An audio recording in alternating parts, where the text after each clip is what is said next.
Bismillahirrahmanirrahim. Assalamu alaikum. This is Mohammad Sharif, your course instructor for Digital Logic Design. And today we are going to have our lecture number 17, where we are going to discuss Karnaugh map. This is part 2. And also we are going to discuss in detail 7-segment display. तो इन तमाम चीज़ों को जो हमने इस पूरे chapter के शुरू से अब तक इनको पढ़ा है उसको इंशाल्लाह हम इस लेक्चर में काफ़ी हद तक देखेंगे और उसको समझेंगे। और साथ साथ अगर आपने इन तमाम वीडियो लेक्चर को अच्छी तरह समझा तो उम्मीद है कि आपको इस लेक्चर में काफ़ी इंटरेस्ट होगा, आपको मज़ा आएगा। तो इसमें पहली चीज़ है कि अगर हमारे पास जो कार्नॉफ मैप है जिसको हमने 3 वेरिएबल और 4 वेरिएबल के लिहाज से इसको डिस्कस किया था, अब अगर एक ऐसी सिचुएशन है जिसमें इनपुट और आउटपुट ट्रुथ टेबल की फॉर्मेट में गिवन है, ट्रुथ टेबल की फॉर्मेट में इनपुट और आउटपुट गिवन है कि इस इनपुट पे 1 आना चाहिए, इस इनपुट पे 0 आना चाहिए, आउटपुट में इस पे 1 0 वगैरह वगैरह। जैसे आपके सामने ये एक ट्रुथ टेबल है जिसमें आपको क्लियरली नजर आ रहा है कि 3 वेरिएबल हैं और 3 वेरिएबल कुछ इस तरह है कि अगर इनकी वैल्यू तीनों को 0 है तो आउटपुट 1 आना चाहिए, अगर A1 है B0 और C0 है तब भी 1 आना चाहिए, और A1 B1 C0 तब 1 आना चाहिए, A B C सब 1 हो तो तब भी 1 आना चाहिए, A1 B1 और C0 पर 1 आना चाहिए। तो 4 कॉम्बिनेशन ऐसे जिसपे आपके 1 आना चाहिए। तो सम ऑफ प्रोडक्ट के लिहाज से हम इन चारों को कंसीडर करेंगे। इस तरह अगर मैं इसके एक्सप्रेशन बनाने के लिए आपसे कहूँगा तो आप यही कहेंगे कि चूंकि A0 B0 C0 इसका मतलब है A बार या A complement B bar C bar plus A, यहाँ देखिए B0 तो B bar C bar plus A B C bar plus A B C। तो ये एक्सप्रेशन है और इस एक्सप्रेशन के ट्रुथ टेबल आपको नजर आ रहा है। सिर्फ ट्रुथ टेबल ही गिवन है तो तब भी आप बड़ी आसानी से कर सकते हैं, क्योंकि हमने दोनों तरह से इस के मैप को इसके सेल को वो मैप करना सीखा है कि अगर चाहे वो वेरिएबल के बजाय वेरिएबल की वो वैल्यू जिसपे 1 आए या आउटपुट 1 है वो गिवन हो तो आप आसानी से कर सकते हैं। यहाँ A0 B0 C0 है तो आप देखिएगा A0 B0 C0 कौन सा सेल है, ये यहाँ पे 1 लिखिएगा, A1 B0 C0। तो अब देखते हैं कि यहाँ पे A1 है, देखिए ये A इस तरफ लिखा है B इस तरफ, A1 B0 और C B0 है तो C0 यहाँ पे, तो ये वाला सेल है। इसी तरह आप A1 B1 C0 A1 B1 C0 ये है सेल, इस पे आपने 1 लिखा और यहाँ पे सब 1 है तो आपके पास A1 B1 और C1 यहाँ पे आप लिखेंगे। अब चाहे आपको एक्सप्रेशन गिवन है उसकी मदद से भी आप मैप कर सकते हैं 1 को उस कार्नॉह मैप के जो सेल में कहाँ पे आपने 1 प्लेस करना है, चाहे ट्रुथ टेबल की फॉर्म में गिवन है तो आप में ये एबिलिटी होनी चाहिए। तो नाउ हमारे पास कुछ सेल्फ रिव्यू है, ये भी देखिएगा, प्रैक्टिस के लिए बहुत ही ज़्यादा ज़रूरी है। सेल्फ रिव्यू के लिहाज से आपने ज़रा काम करना कि लेआउट के मैप फॉर 3 and 4 वेरिएबल, 3 और 4 वेरिएबल के लिहाज से, तो आपके सामने भी नज़र आ रहा है कि ये 4 वेरिएबल के लिहाज से है और ये 3 वेरिएबल के लिहाज से के मैप के जो लेआउट है, यानी सिंपल जो खाली खाने आपने बनाने हैं, वेरिएबल लिखने हैं और करस्पॉन्डिंग 0 1 के लिहाज से अगर आप काम करें तो वो आप लिखिएगा। Group ones and write the simplified sum of product expression for the K map in figure 425। तो 425 आपके पास ये फिगर है, इसमें आप जो 1 गिवन है इनको आप मैप पहले ग्रुप बनाइए फिर मिनिमाइज कीजिएगा, मिनिमाइज करने के बाद जो एक्सप्रेशन आ जाइएगा तो आप इसको लिखिएगा। इसके अलावा आपके पास write the original standard sum of product expression for each of the K map in 432। Original को लिखिएगा, देखिए ओरिजिनल का मतलब क्या कि यहाँ पे 425 में इन्होंने कोई ग्रुपिंग नहीं की, कोई आउटपुट जनरेट नहीं किया, कोई मिनिमाइजेशन नहीं की, लेकिन 432 में इन्होंने ना सिर्फ 1 को ग्रुप किया बल्कि इनके जो आउटपुट जनरेट होते हैं वो भी आपको लिख के दे दिए कि ये आउटपुट जनरेट होगा इसके लिहाज से, ये इसके लिहाज से, ये इस ग्रुप के लिहाज से। 3 ग्रुप है यहाँ पे और यहाँ पे 1 2 और 3 4, यहाँ पे 4 ग्रुप हैं। तो आप देखेंगे एक नहीं, यहाँ पे 3 है, एक ये ऊपर वाले 2 और नीचे वाला 2, ये मिला के 1, फिर ये 2 और ये 3। तो 3 ग्रुप हैं, इनके आपको मिनिमाइज आउटकम दे दिया, मिनिमाइज करके दे दिया। अब आपने मिनिमाइज नहीं करना बल्कि आपको बैक जाना है कि ओरिजिनल जो स्टैंडर्ड फॉर्म में सम ऑफ प्रोडक्ट जो एक्सप्रेशन थी वो क्या था।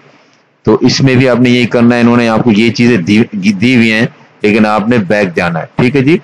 जैसे अब कैसे करेंगे जरा मैं आपको आइडिया देता हूँ। जितने वन है उनके करस्पॉन्डिंग आप अलग अलग टर्म्स लिखेंगे।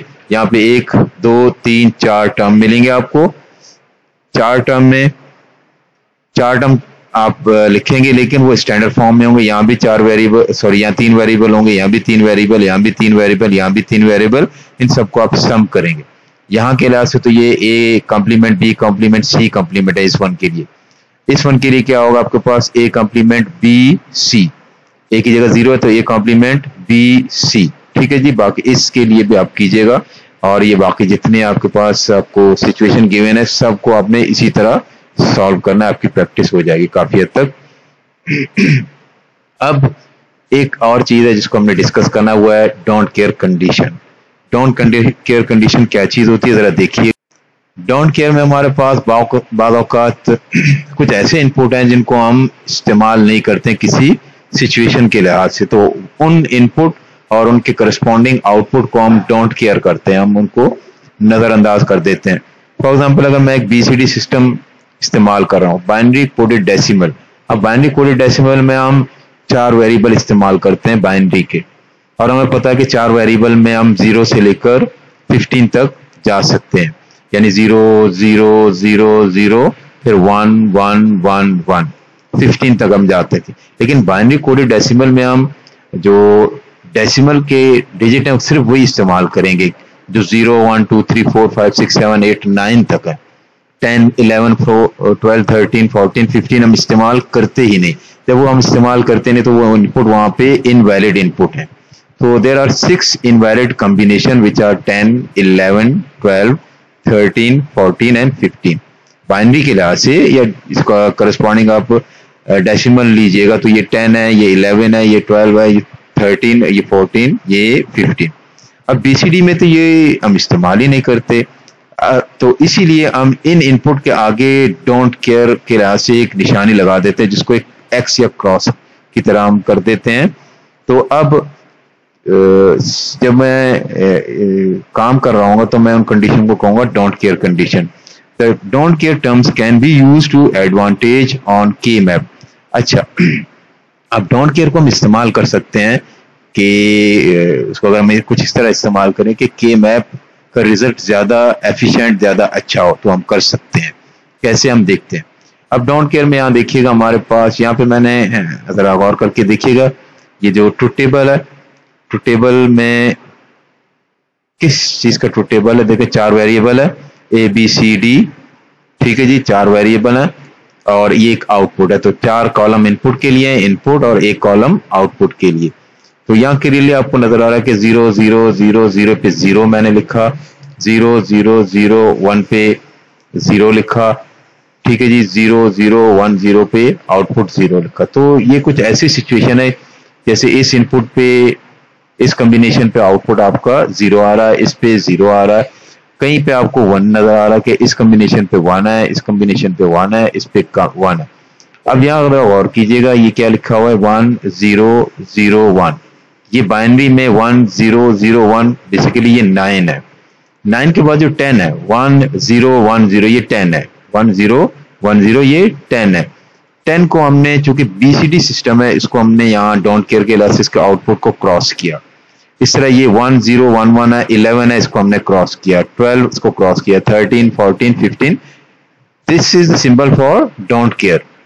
अब इस इनपुट पे चाहे 1 हो या 0, हमें इससे कोई सरोकार नहीं, लेकिन बाद औकात अपनी सहूलत के लिए हम इसको 1 कंसीडर करते हुए इस्तेमाल करते हैं, बाद औकात इसको 0 कंसीडर करते हुए इस्तेमाल करते हैं। अब सम ऑफ प्रोडक्ट फॉर्म में हम इसे 1 कंसीडर करेंगे, लिखेंगे x लेकिन इसे 1 कंसीडर करेंगे। कैसे, जरा देखिएगा। अब देखिएगा, गौर कीजिएगा, ये जो 3 1 है, यहाँ कितने वेरिएबल हैं, 1 2 3 4, A B C D 4 variable के लिहाज से के मैप का आपने लेआउट बना दिया। ए बी इस एक्सिस में, सी डी इस एक्सिस में, और करस्पॉन्डिंग 0 0 0 1 1 1 1 0 आपने लिख दिए। अब ये 1 ये 1 ये 1 ये आप यहां से लिखेंगे। ये 1 कब आ रहा है, जब A0 B1 C1 और D1, तो A0 B1, ठीक है जी, A0 B1 C1 D1, तो ये खाना आ गया इसका, ठीक है जी।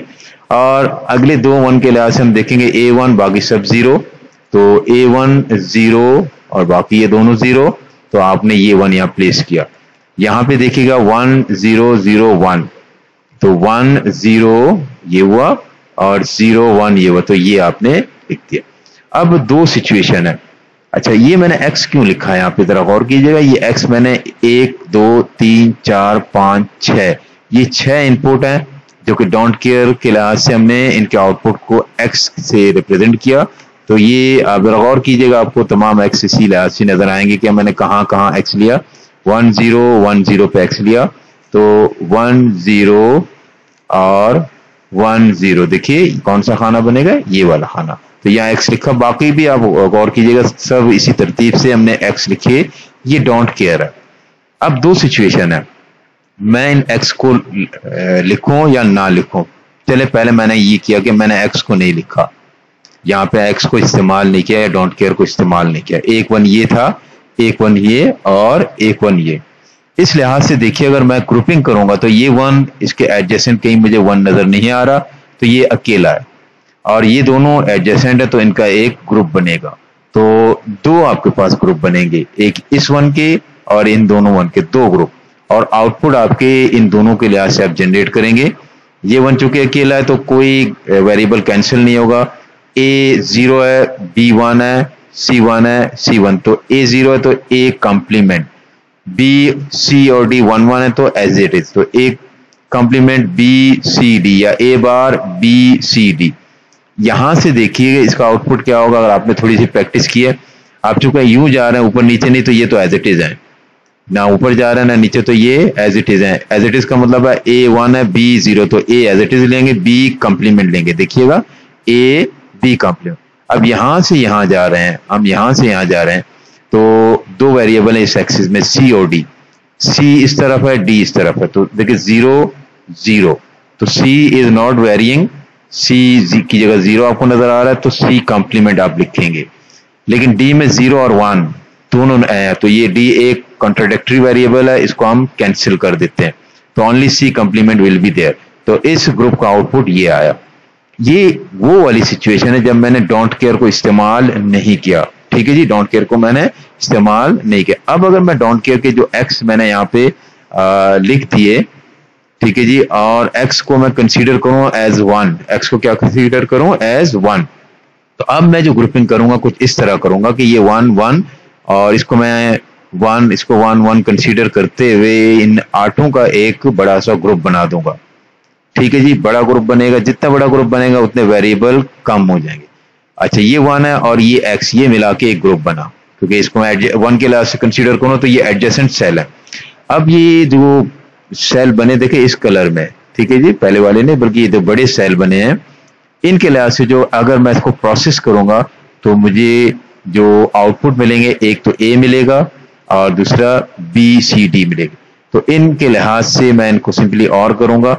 अब जरा देखिएगा कि डोंट केयर को हमने इस्तेमाल करते हुए जो एक्सप्रेशन को मिनिमाइज किया है आउटपुट के लिहाज से वो ये है, और इसको इस्तेमाल किए बगैर ये, तो this is much better and simpler output than this. तो डोंट केयर को इस्तेमाल करने से हमारी जो मिनिमाइजेशन और ज्यादा बेहतर हो जाती है।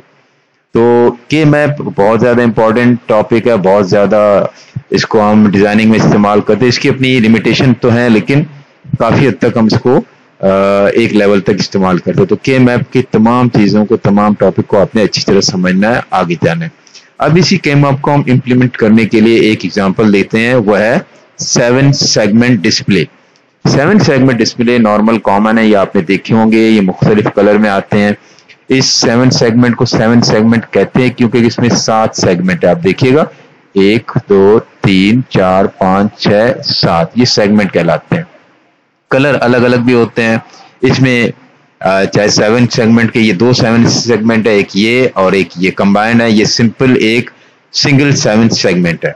अब 7 सेगमेंट्स के जो जितने सेगमेंट हैं उनको हम रोशन कर सकते हैं, क्योंकि वो इंटरनली असल में वो एलईडीज हैं, तो एलईडीज को अलग अलग आप रोशन कीजिएगा तो मुख्तलिफ आप उनके कम्बिनेशन से मुख्तलिफ नंबर डिस्प्ले कर सकते हैं। जैसे आपको यहाँ पे नजर आएगा कि आप इससे डिस्प्ले कर सकते हैं, क्या डिस्प्ले कर सकते हैं आप, इससे 0 डिस्प्ले कर सकते हैं। अभी हम देखेंगे तो 0 आपने डिस्प्ले किया, 1 डिस्प्ले किया, 2 डिस्प्ले कर सकते हैं, 3 डिस्प्ले कर सकते हैं, 4, और आप इसमें 5 डिस्प्ले कर सकते हैं, 6 डिस्प्ले कर सकते हैं, 7 8 डिस्प्ले कर सकते हैं आप। इसके अलावा 9 और कुछ ए आप डिस्प्ले कर सकते हैं, ये स्मॉल बी और ये सी है कैपिटल में और ये डी है और ई कैपिटल में और ये एफ और ये जो डॉट है ये डेसिमल डॉट है या इसको सिंपल डॉट भी कह सकते हैं।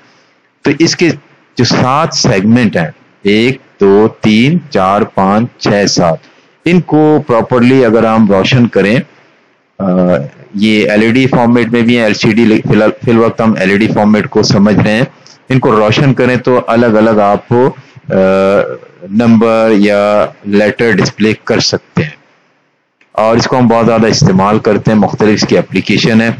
अब होता है कि आपके पास हर सेगमेंट को हम नाम देते हैं, जैसे इस अपर को ए, इसको हम इस सेगमेंट को बी का नाम देते हैं, इसे सी का, इसे डी का, इसे ई और इसे एफ और इसे जी।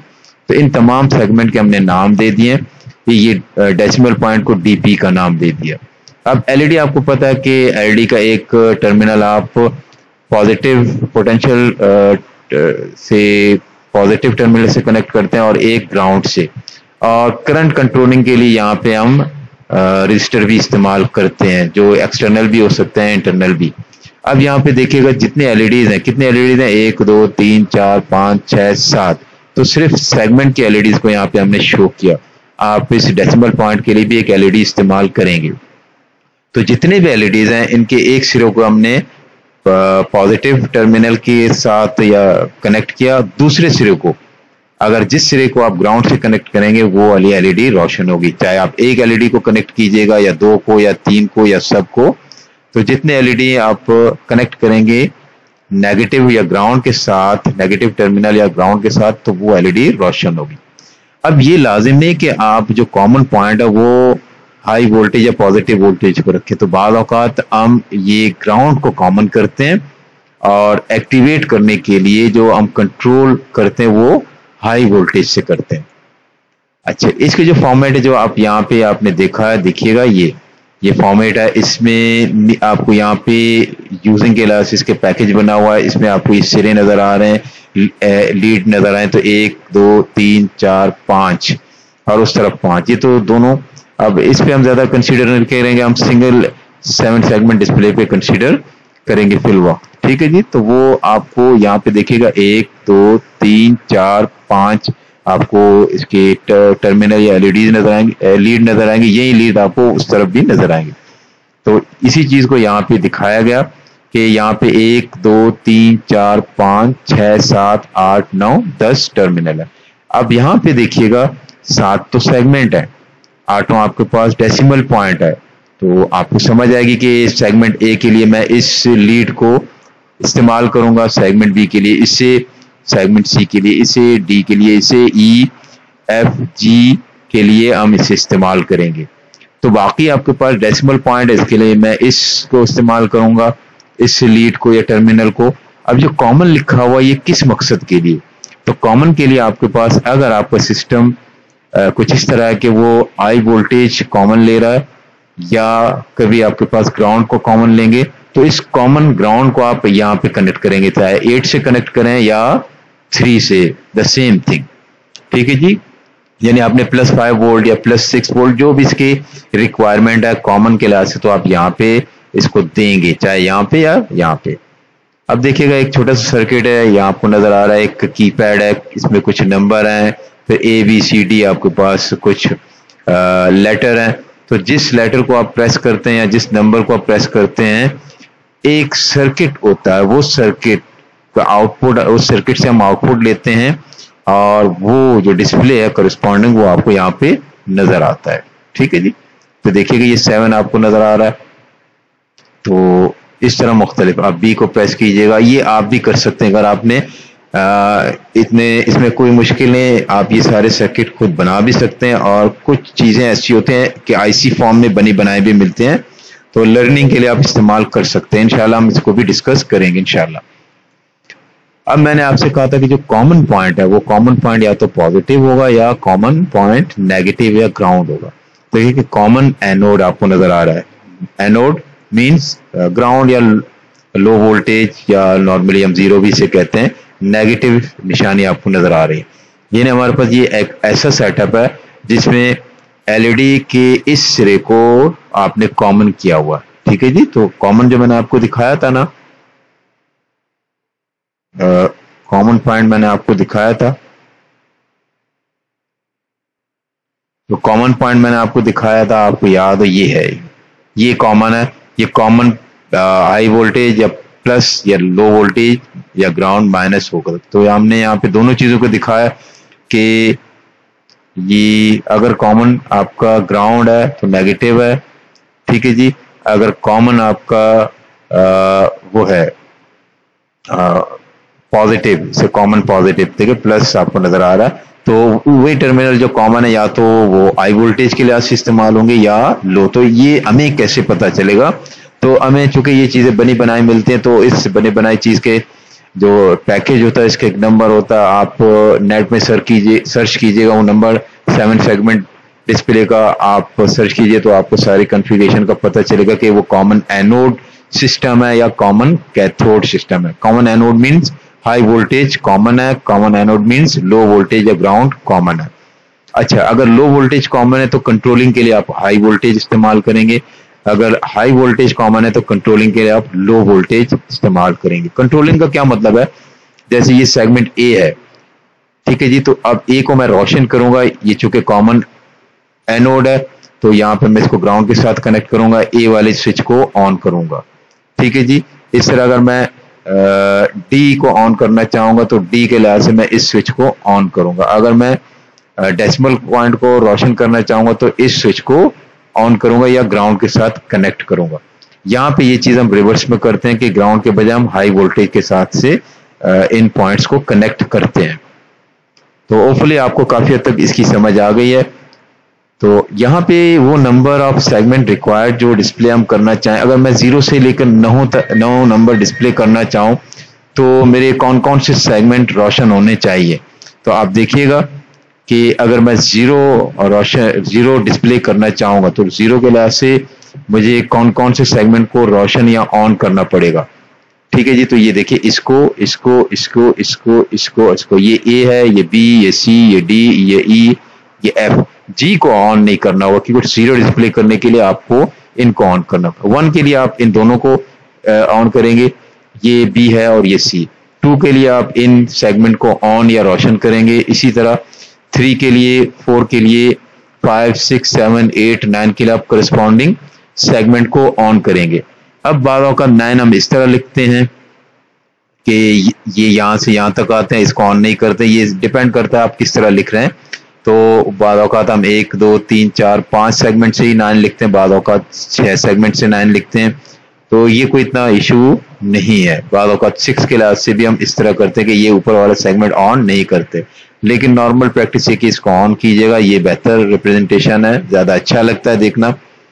अब यही चीज आप देखिए और ज्यादा वजाहत के साथ, जिसको हमने पिछली स्लाइड में डिस्कस किया कि मेरे पास सेगमेंट है ए, B, C, D, E, F, सब इनको ऑन करूं, ताकि जी को ऑन ना करूं तो 0 मैं डिस्प्ले करूंगा। अगर मैं 0 डिस्प्ले करना चाहूं तो जी के अलावा बाकी सबको ऑन करूंगा इस तरह 0 के लिए, और 1 के लिए बी और सी को ऑन करूंगा, 2 के लिए बी, ए, बी, जी, ई और डी को ऑन करूंगा। तो इसी तरह आप जरा गौर कीजिएगा, मुख्तलिफ सेगमेंट को ऑन करते हुए आप 0, 1, 2, 3, 4, 5, 6, 7, 8, 9 डिस्प्ले कर सकते हैं। अगर मैं ए डिस्प्ले करना चाहूँ, कैपिटल ए आपको नजर आ रहा है, तो मैं A, B, C, E, F और जी को ऑन करूंगा, डी को ऑफ करूंगा। स्मॉल वी के लिहाज से ये करस्पॉन्डिंग जो सेगमेंट्स हैं इनको मैं ऑन करूंगा। ये मैं क्यों कर रहा हूँ या क्या क्यों किया जा रहा है कि अगर इसी जो एक सिंगल आप 7 सेगमेंट डिस्प्ले से 0 से लेकर 9 के बजाय 0 से लेकर 15 तक अगर आप डिस्प्ले करना चाहें तो आपको याद होगा कि हेक्साडेसिमल नंबर में हम 10 को ए से और 11 को बी से, 12 को सी, फिर डी, ई, एफ जो है 15 के लिए इस्तेमाल करते, तो उसी को आप इस्तेमाल कर सकते हैं कि एक 7 सेगमेंट डिस्प्ले आपने ले लिया, उसके अलग अलग सेगमेंट को जो आप डिस्प्ले कराना चाहते हैं नंबर या लेटर, तो आप उनको एक्टिवेट करेंगे, ऑन करेंगे, तो इसको आप इस्तेमाल कर सकते हैं एक ऐसे डिस्प्ले जो 0 से लेकर 15 तक डिस्प्ले करे। ठीक है जी, तो अब इस पे गौर कीजिएगा। आगे हम जरा डिजाइनिंग के लिहाज से इस पे गौर करेंगे कि मेरे पास 0 से लेकर 7 और 8 से लेकर 15, तो क्या हम करना चाहेंगे, तो मैं जरा आपको समझाने के लिए दिखाऊंगा। एक यहाँ देखिएगा, ये मेरे पास 7 सेगमेंट डिस्प्ले है। ये क्या चीज है, एक 7 सेगमेंट डिस्प्ले है। 7 सेगमेंट डिस्प्ले है, तो मैं इस वक्त 1 2 3 4 5 6 7 मैं सिर्फ A B C D E F G को कंट्रोल कर रहा हूं। तो मैंने यहाँ पे एक सर्किट लिया, इसमें ए के लिए एक आउटपुट है, बी के लिए, सी के लिए, डी के लिए, ई एफ जी। अगर मैं ए को ऑन कराना चाहूं तो ए के जो आपको पता है ना 7 सेगमेंट डिस्प्ले के अलग अलग टर्मिनल है, तो ए वाले टर्मिनल को आप इस जो आईसी फॉर्म में एक सर्किट है उसको इसके साथ कनेक्ट कीजिएगा, बी को इसके साथ, सी को इसके साथ, डी के, ई एफ जी। ये आपको अगर याद होगा तो हमने इसको किया था कि 7 सेगमेंट जो डिस्प्ले है उसकी टर्मिनल हमको बताए थे कि हमारे पास जो टर्मिनल होते हैं वो इस तरह, ये वाले टर्मिनल, ठीक है जी, और इनके अलग अलग नंबर होते हैं।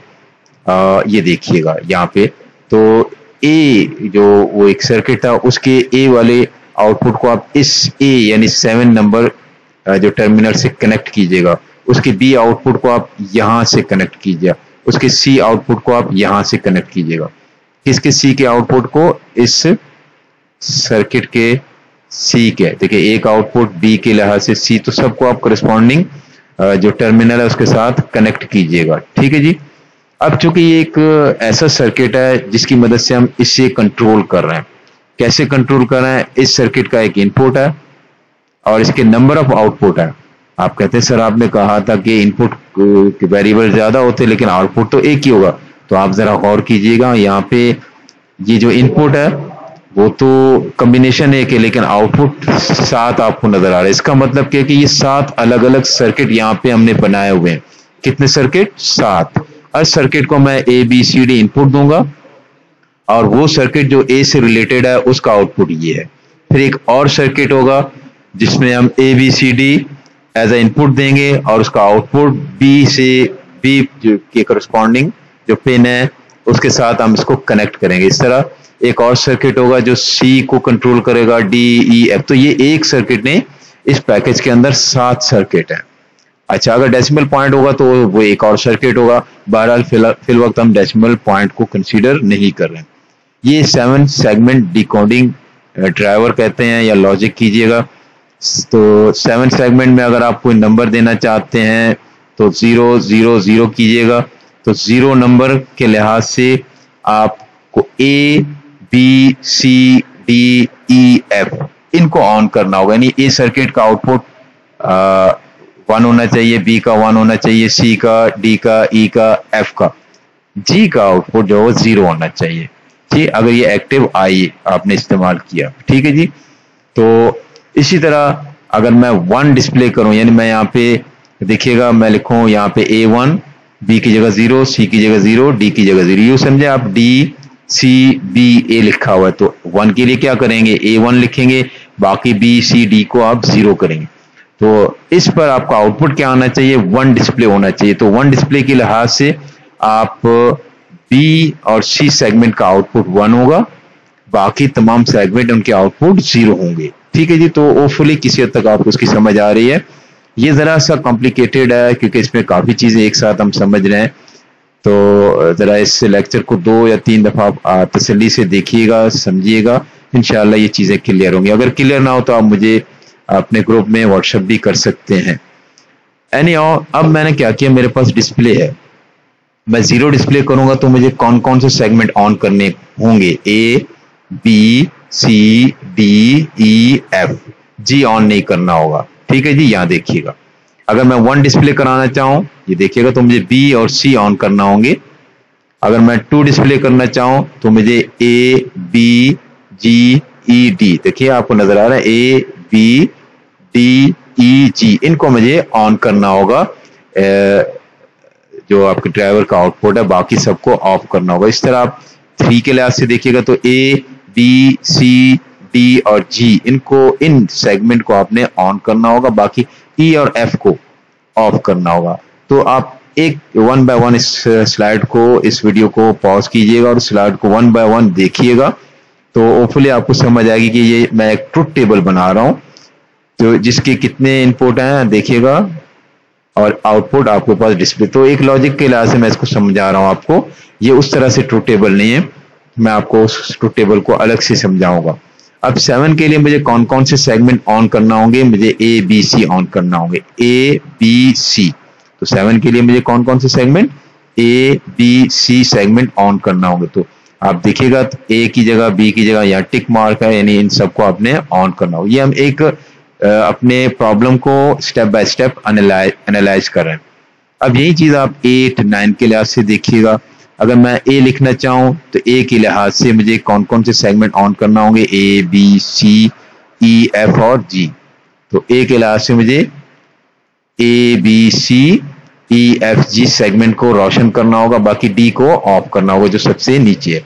बाकी अब B, C, D, E और F के लिहाज से आप बड़ी आसानी से इसको पॉज कीजिएगा और सबको समझिएगा, तमाम सिचुएशन को आप अच्छी तरह समझिए। जब भी आपको कोई प्रॉब्लम दिया जाएगा तो आप पहले आप प्रॉब्लम को स्टेट करते हैं, उसकी मैक्सिमम आप इसको वजाहत करते हैं कि आप एक्सप्लेनेशन के उस प्रॉब्लम को एक्सप्लेन करते हैं, मैक्सिमम एक्सप्लेन करते हैं, एक्सपेंड करते हैं। ठीक है जी, और फिर आप देखते हैं कि आप उसको कैसे सॉल्व करेंगे। तो अब मैं अगर एक A के लिहाज से सर्किट बनाऊंगा, एक B के लिहाज से, एक C के लिहाज से, एक D, E, F, G, तो मुझे कितने सर्किट की जरूरत पड़ेगी, 7 सर्किट की। और हर सर्किट के इनपुट में हम वो नंबर देंगे जो नंबर मैं यहाँ पे डिस्प्ले करना चाहता हूँ। अगर मैं 0 से लेकर 16 तक यानी F तक जा रहा हूँ, 0 से लेकर 16 F तक जा रहा हूँ, इसका मतलब है मेरे कम से कम 4 वेरिएबल होंगे। 4 वेरिएबल होंगे तो 0 से लेके मैं 15 तक जाऊंगा, तो 0 से F या 15 तक जाऊंगा, 4 वेरिएबल होंगे मेरे पास। उन वेरिएबल में अगर मैं बाइनरी 0 इनपुट दूं तो A सेगमेंट ऑन हो जाए, B सेगमेंट ऑन हो जाए, C, D, E, F ये ऑन हो जाए, बाकी G ऑफ हो जाए। तो मैं असल में 7 सर्किट बनाऊंगा। एक सर्किट A से रिलेटेड होगा, एक B, एक C, एक D, एक E और एक F से और एक G से। देखिएगा कैसे हम बनाते हैं। तो सेगमेंट लॉजिक, हर सेगमेंट के लिए एक अलग सर्किट है, तो हर सेगमेंट की एक अलग लॉजिक होगी। कैसे, मैं देखना चाहूंगा कि यहाँ पे हमने इस फिगर को दोबारा शो किया गया, तो कोई मेरे खास इशू नहीं है कि इसकी जरूरत क्यों पेश है कि मैं आगे रेफरेंस में ये फिगर 448 इस्तेमाल कर रहा हूँ, 449 और 447। यहाँ पे इन्होंने कॉमन एनोड और कॉमन कैथोड के लिहाज से जो एलईडीज का कुछ शो किया गया, तो आप चाहें तो इसको मजीद यहाँ पे पॉज कीजिएगा और समझिएगा, इसमें कोई इशू नहीं है। सिर्फ यहाँ पे एक रेफरेंस के लिहाज से कि फिगर नंबर हम यहाँ आगे इस्तेमाल करेंगे, इसीलिए मैंने यहाँ पे इनको डिस्प्ले किया आपके लिए। तो each segment is used for various decimal digit but no one segment is used for all 10 digit. देखिए 0 के लिए, 1 के लिए, 2 के लिए, क्या सब के लिए मैं A इस्तेमाल करूंगा? नंबर अगर मैं 1 डिस्प्ले करूंगा तो A सेगमेंट इस्तेमाल नहीं होगा। इस तरह कोई भी सेगमेंट ऐसा नहीं है कि वो 0 से लेकर 9 तक या F तक रोशन रहे, किसी में रोशन होंगे, किसी में रोशन नहीं होंगे। Therefore, each segment must be activated by its own decoding circuit that detects the concurrent occurrence of any of the number in which the segment is used figure this and this are required to be activated for each. अब देखिएगा मैं इस problem को one by one discuss करता हूँ, ये बहुत important है। ये वीडियो आप 2-3 दफा अच्छी तरह समझिएगा, बुक भी आपने देखना है, इसको समझना है। तो सबसे पहले मैं एक ट्रुथ टेबल बनाऊंगा। क्या बनाऊंगा मैं? एक ट्रुथ टेबल। ठीक है जी। ट्रुथ टेबल के लिए, ट्रुथ टेबल किसके लिए बनाऊंगा? ए के लिए एक ए सेगमेंट का एक सर्किट होगा, उसका एक ट्रुथ टेबल होगा। बी का सर्किट होगा, उसका ट्रुथ टेबल होगा। इससे सी डी ई एफ जी इन तमाम सेगमेंट के सर्किट बनेंगे और सबके ट्रुथ टेबल होंगे। और बी सी डी अगर मैं 0 से लेकर 9 तक जाना चाहता हूँ, 0 से लेकर 9 तक, मैं बाकी हेक्साडेसिमल डिस्प्ले नहीं करना चाह रहा हूँ, 0 से लेकर 9 तक। तो 0 से लेकर 9 के बाद जो 10, 11, 12, 13, 14, 15 मेरे पास इनपुट है, वो डोंट केयर है। तो उन डोंट केयर को मैं क्रॉस करूंगा। कैसे? अब देखते हैं। यहाँ पे जरा सा हमने एक डायरेक्ट आपको बता दिया कि मेरे पास ए सेगमेंट का एक सर्किट है, उसकी एक्सप्रेशन इस तरह बनेगी। ए सेगमेंट कब रोशन होता है? जब 0 का मतलब है A0, B0, C0, D0। तो ए कॉम्प्लीमेंट हुआ, बी कॉम्प्लीमेंट, सी और डी। अच्छा जी, ए सेगमेंट कब रोशन होगा? जब नंबर 3 आएगा। तो 3 नंबर कैसे आप बनाते हैं? आप 3 में बी को 1 करते हैं और ए को 0। तो सॉरी 2 के लिए सॉरी 3 के लिए होगा, लेकिन पहले 2 देखते हैं। 2 में आप बी 1 और ए 0 और सी और डी भी 0 है। तो इसलिए मैं यहाँ पे A complement B C complement D यहाँ लिखा। बेसिकली इसको हम आगे बड़ी डिटेल में हम समझने की कोशिश करेंगे कि हर जो सेगमेंट है उसका सर्किट होगा और हर सर्किट के एक एक्सप्रेशन होगी। फिर उस एक्सप्रेशन को हम मिनिमाइज करेंगे, वो अलग बात है, लेकिन वो एक्सप्रेशन आप कहाँ से गेट करेंगे, कहाँ से मिलेगी? यहाँ पे ए और ई के आपको ई लेटर और सॉरी ई सेगमेंट और ए सेगमेंट के बीसीडी कोड के लिहाज से आपकी क्या है? एक्सप्रेशन है। अब मैं चाह रहा हूं कि मैंने जो सेगमेंट ए है उसको, उसके सर्किट को स्टेप बाय स्टेप कैसे मैं डिजाइन करूंगा वो मैं आपको समझाना चाहूंगा। तो let's begin by obtaining a minimum some of product expression for segment A. Segment A के लिए हम वर्क करेंगे। सेगमेंट ए को चलाने वाले, ड्राइव करने वाले सर्किट के लिए हम वर्किंग करेंगे। अ के map for segment A is shown in figure 415, 51 and following steps are carried out. अब के मैप देखिए, step 1, there are the ones are mapped directly from table this। देखिए टेबल कौन सा, जरा देखिएगा। हाँ जी, ये मेरे पास एक टेबल है, मैं 0 से लेकर 1 तक डिस्प्ले करूंगा। तो 0 पे 1 ए आता है। जी हाँ, 0 पे आता है। तो बाइनरी जहाँ नंबर 0 है, ये तो डेसिमल है, बाइनरी 0 आप इनपुट लेंगे, यानी ए बी सी डी सबको 0 करेंगे तो ए विल बी, ए सर्किट का आउटपुट 1 होगा। 1 में नहीं, यहाँ पे ए तो इंक्लूडेड नहीं है। 2 पे जब आप बाइनरी 2 इनपुट देंगे तो ए एक्टिवेट होगा, बाइनरी 3 पे एक्टिवेट होगा, 4 पे नहीं होगा, 5 पे होगा, 6 पे, 7, 8, 9 पे। तो 1 2 3 4 5 6 7 8 8 10 में से 8 बाइनरी नंबर ऐसे हैं जिन पे ए सेगमेंट ऑन होगा, बाकी 2 ऐसे हैं जिसपे वो ऑन नहीं होगा, जो नंबर बाइनरी 1 है और बाइनरी नंबर 4 है। ठीक है जी, ये मैंने आपसे पहले डिस्कस किया। अब यहाँ पे जरा देखिएगा, ये जरा ऐसी चीज है जिसको बहुत ज्यादा गौर करना पड़ेगा आपको। यहाँ पे मैंने देखिएगा डेसिमल मैंने नंबर लिखे हैं। डेसिमल मीन्स जो नॉर्मल हम लिखते हैं 0 1 2 3 4 5 15 तक। यहाँ पे इनपुट के 4 वेरिएबल, ये अब ये बाइनरी है। क्या है ये? Binary, B C D binary coded decimal. तो binary A B C D, इसको रिवर्स में लिखिएगा। तो बाइनरी डेसिमल 0 को हम कैसे लिखते हैं? 0 0 0, 4 जगह 0, 4 वेरिएबल है। 1 को आप 0 0 0 1, 2 को 0 0 1 0, 3 को 0 0 1 1, इस तरह 4 1 0 0, और सब मैंने यहाँ पे लिखे हैं 0 से लेकर 15 तक, 0 से लेकर 15 तक। अब यहाँ देखिएगा, यहाँ पे जो आपको नजर आ रहा है ना कि A B C D E F G, सबको छोड़ दें, सिर्फ ए पे कंसीडर कीजिए। ये आपके पास असल में एक कंबाइंड ट्रुथ टेबल है जिसमें सर्किट ए को ड्राइव करने वाला सर्किट का आउटपुट भी आपने लिखा, बी के लिहाज से लिखा, सी। हम इस वक्त क्या कर रहे हैं? सिर्फ और सिर्फ सेगमेंट ए को कंसीडर कर रहे हैं। तो सेगमेंट ए के जो आउटपुट है सिर्फ इस पे आप ध्यान दें। सेगमेंट ए जब ऑन होगा जब आप इनपुट देंगे ये 0 0, सेगमेंट ए जब ऑन होगा जब आप ये इनपुट देंगे, ये इनपुट देंगे, ये इनपुट, ये इनपुट, ये इनपुट, ये इनपुट, ये इनपुट। बाकी 10 11 12 13 14 15 पे इसे ऑन होने की कोई जरूरत नहीं, ये इनपुट हो तो ये डोंट केयर में है, तो डोंट केयर में हमने क्रॉस लगा। सिर्फ इससे आप आउटपुट लीजिएगा और ए बी सी डी ये इनपुट है, ठीक है जी। बाकी B C D E F इसको छोड़ दें। अब अगर मैं इसका के मैप बनाना चाहूंगा तो कैसे बनाऊंगा? इनपुट के वेरिएबल कितने हैं? 4, ए बी सी डी। तो मैं 4 वेरिएबल का के मैप का लेआउट बनाऊंगा। उसमें एक एक्सिस में ए बी को लूंगा और दूसरे में सी डी को, ठीक है जी। ये आपको नजर आ रहा है, यहाँ पे तमाम स्टेप आपको नजर आ रहे होंगे। तो मैं जरा इसको मैक्सिमाइज करता हूं। यहाँ देखिएगा, यहाँ पे ए बी ऊपर ले लिए, सी डी बाद में। जरा सहूलत के लिहाज से जैसे कि हमने टू टेबल में ए को पहले लिखा, फिर बी को, फिर सी को, फिर डी को, तो उसी लिहाज से यहाँ पे लिए गए, इसमें कोई मसला नहीं, अपनी सहूलत के लिए। सी डी को हमने उसी तरह 0 0 1 0 1 1 1 0 और बी ए को 0 0 0 1 1 1 1 0। अब मैं ए के लिहाज से काम कर रहा हूँ, किसके लिहाज से? A segment. तो कितनी जगह मैं 1 1 लिखूंगा? आप टू टेबल देखिएगा, कितनी जगह 1 आ रहा था? 1 2 3 4 5 6 7 8 जगह 1 आ रहा है। सॉरी मैं यहाँ पे देख रहा था, गलत हुई। 1 2 3 4 5 6 7 8 जगह 1 आ रहा है, ठीक है जी। 8 जगह 1 आ रहा है, बाकी डोंट केयर है। 8 जगह 1 कहाँ पे आएगा? जब ए बी सी डी सब 0 हो या सी डी 0 हो और बी 1 हो और ए 0 वहां पर 1 आएगा।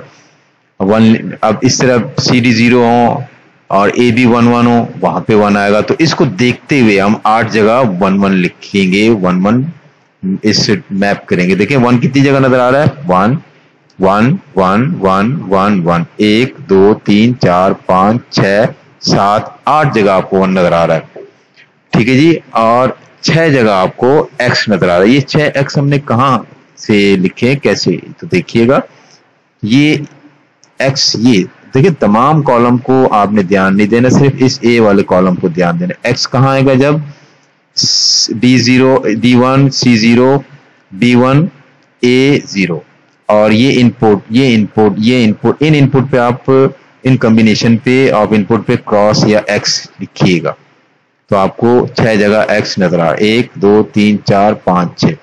बीसीडी में जब भी आप के मैप जनरेट करेंगे, बनाएंगे, तो ये इन्हीं 6 जगहों पे आपको क्रॉस लिखना पड़ेगा। बाकी 1 कहाँ आएगा? ए के लिहाज से अलग, बी के लिहाज से अलग, सी के लिहाज से, डी सेगमेंट और ई एफ जी सेगमेंट के लिहाज से अलग। यहाँ पे जो 1 1 हमने प्लेस किए वो किस सेगमेंट के लिहाज से प्लेस किए? ये हमने सेगमेंट ए के लिहाज से। अच्छा, सेगमेंट ए के लिहाज से जितने 1 1 थे उनके स्टैंडर्ड फॉर्म में बनाना चाहूँ तो ये इतनी लंबी चौड़ी फॉर्म बनती है। 1 2 3 4 5 6 7 8 आपके टर्म है, तो आपको 8 एंड गेट की जरूरत पड़ेगी और एक और गेट की जरूरत पड़ेगी जिसके कितने इनपुट होंगे? 8, ठीक है जी। 8 इनपुट है और गेट के, और इनपुट पे आप एक एंड गेट लगाएंगे जिसमें आपकी 4 इनपुट या 4 वेरिएबल का एंड गेट होगा। अच्छा, तमाम इनपुट ऑलमोस्ट कहीं ना कहीं इन्वर्ट हो रहे हैं तो आपको 4 इन्वर्टर की भी जरूरत पड़ेगी। तो नंबर ऑफ गेट और आप इनपुट कैसे वो भी आप लिख लीजिएगा। अगर मैं के मैप इस्तेमाल ना करूं, सिंपली एक ट्रुथ टेबल से काम चलाऊं, लेकिन मैंने के मैप इस्तेमाल करते हुए एक्सप्रेशन को मिनिमाइज करना है। अच्छा, मिनिमाइज कैसे करेंगे? ये आप पहले भी कर चुके हैं, आप ग्रुपिंग करते हैं। ग्रुपिंग में आप इन एक्स को भी इस्तेमाल करते हैं ताकि आपके ग्रुप का जो रिजल्ट है वो कम से कम आए। तो एक ग्रुप आपको ये नजर आ रहा है, एक ग्रुप आपके पास ये जो कोने वाले हैं ये भी आपके वो हैं एडजेसेंट सेल हैं, तो दूसरा ग्रुप, और एक ग्रुप आपको ये नजर आ रहा है, तीसरा ग्रुप, और एक ग्रुप आपको ये नजर आ रहा है। 4 ग्रुप के लिहाज से इसको आप प्रोसेस कीजिएगा। 4 ग्रुप के लिहाज से आप प्रोसेस करेंगे और ग्रुप में आप वेरिएबल को जो कंट्राडिक्टरी उनको निगलेक्ट करेंगे, कैंसिल करेंगे, तो आपके पास सिचुएशन ये बनेगी कि एक ग्रुप का आउटपुट सिर्फ डी है, दूसरे का बी है, तीसरे का सी ए और चौथे का सी कंप्लीमेंट ए कंप्लीमेंट। अब ये आपके पास मिनिमम सम ऑफ प्रोडक्ट के एक्सप्रेशन है, मिनिमम फॉर्म। स्टैंडर्ड फॉर्म ये है, अगर आप इसको मिनिमाइज ना करें तो स्टैंडर्ड फॉर्म ये है। हमने के मैप इस्तेमाल किया तो ये मिनिमम, ये एक ऐसा सर्किट है जिसके आउटपुट को आप किस सेगमेंट के साथ कनेक्ट करेंगे, ए सेगमेंट के साथ। ठीक है जी, इसमें ए इनपुट इस्तेमाल हुआ, बी इस्तेमाल हुआ, सी डी, हाँ जी चारों इस्तेमाल। इसका सर्किट कैसे बनेगा, तो आसान है, आप इसका सर्किट ये बनेगा। इसमें एक और गेट है, कितने इनपुट और गेट है, 4 इनपुट। बी और डी एज इट इज आपने ले लिए। ये आपके ऊपर सी और ए को आपने एंड किया, सी और ए को आपने एंड किया। ठीक है जी, और ये आपके पास वो टर्म है जिसमें सी को कंप्लीमेंट किया, ए को कंप्लीमेंट किया, तो सी को इन्वर्ट किया, ए को इन्वर्ट किया, फिर एंड किया। ठीक है जी, और तो ये वो सर्किट है जिसके इस आउटपुट को आप ए सेगमेंट के जो कंट्रोलिंग टर्मिनल उसके साथ कनेक्ट करेंगे। ठीक है जी, तो ये काफी लंबी डिस्कशन होगी, लेकिन ये बहुत जरूरी है, इसको आप 2-3 दफा अच्छी तरह समझें, बुक में भी आपको ये चीजें मिलेंगी। तो यहाँ पे तमाम स्टेप्स को मैंने यहाँ डिस्प्ले भी किया हुआ है, आप यहाँ से भी इसको रोक के समझ सकते हैं अच्छी तरह। ये समझना अब आपकी मेहनत दरकार है इसमें समझने के लिए। तो पहला स्टेप क्या है कि हमने ये देखना है कि जो सेगमेंट है वो, अगर मैं BCD के लिहाज से ये सारा सेटअप कर रहा हूँ, वो सेगमेंट किस इनपुट के लिहाज से वो ऑन होगा। तो जिस इनपुट के लिहाज से ऑन है वहां पे आप उसका सेगमेंट का अब आउटपुट 1-1 रखें। अब मैं बी के लिहाज से बात करूं, बी सेगमेंट के लिहाज से बात करूं, देखिए मैं सिर्फ बी के लिहाज से बात करूं तो मैं इस कॉलम को एज आउटपुट लूंगा। बी सेगमेंट कब ऑन होगा, जब ये इनपुट होगा। बी सेगमेंट कब ऑन होगा, जब ये इनपुट होगा। बी सेगमेंट कब ऑन होगा, जब ये इनपुट होगा। तो बी सेगमेंट के लिहाज से, C-D-E-F-G सेगमेंट के लिहाज से ये तमाम स्टेप आप खुद से कीजिएगा ताकि आपकी अंडरस्टैंडिंग बढ़े, आपकी प्रैक्टिस हो। ये तमाम स्टेप जो हमने